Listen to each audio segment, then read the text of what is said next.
Ini dia 6 fakta sejarah paling mengejutkan tentang Muawiyah bin Abu Sufyan. Fakta 1. Dari musuh Islam, jadi penulis wahyu Muawiyah bin Abu Sufyan awalnya adalah bagian dari barisan Quraisy yang memusuhi Rasulullah. Namun setelah penaklukan Makkah, ia masuk Islam dan justru menjadi salah satu penulis wahyu. Sumber, Siyar A'lam An-Nubala, Az-Zahabi. Dari tangan musuh, menjadi tangan yang mencatat firman Allah. Bukankah itu luar biasa? Fakta 2. Gubernur paling lama. Dalam sejarah Islam, awal Muawiyah diangkat oleh Khalifah Umar bin Khattab sebagai gubernur Syam dan menjabat selama lebih dari 20 tahun, tanpa ada pemberontakan besar di wilayahnya. Sumber, Tarikh Al-Tabari. Saat wilayah lain bergejolak, Syam justru stabil karena siapa yang memimpinnya. Fakta 3. Ahli politik ulung yang mengalahkan Khalifah Ali.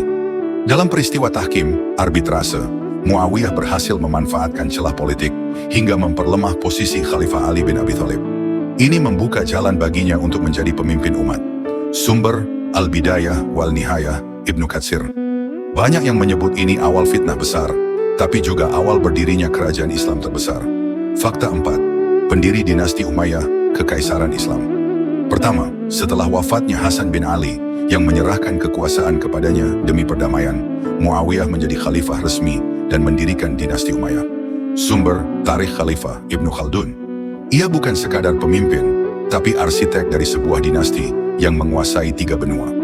Fakta 5. Strategi militer cemerlang yang menaklukkan lautan. Di bawah kepemimpinannya, pasukan Islam pertama kali membentuk armada laut dan berhasil mengalahkan Bizantium dalam perang laut, Battle of Phoenix. Sumber, Tarikh Al-Tabari dan Al-Kamil fi At-Tarikh. Muawiyah bukan hanya pandai berdiplomasi, tapi juga menaklukkan laut dengan taktik. Fakta 6. Wafat dalam keadaan tenang dan dikenang.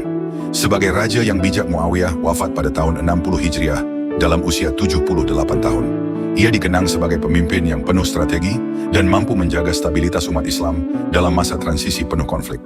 Sumber, Al-Bidayah wal Nihayah, Ibnu Katsir. Ketika banyak pemimpin jatuh oleh pedang, Muawiyah pergi dalam damai setelah membentuk imperium yang abadi. Jadi apakah Muawiyah bin Abu Sufyan layak dikenang sebagai pahlawan atau tokoh kontroversial? Tulis pendapatmu di komentar. Jangan lupa like, subscribe, dan tonton video sejarah menarik lainnya hanya di channel ini. Sampai jumpa di kisah berikutnya yang tak kalah mengguncang sejarah.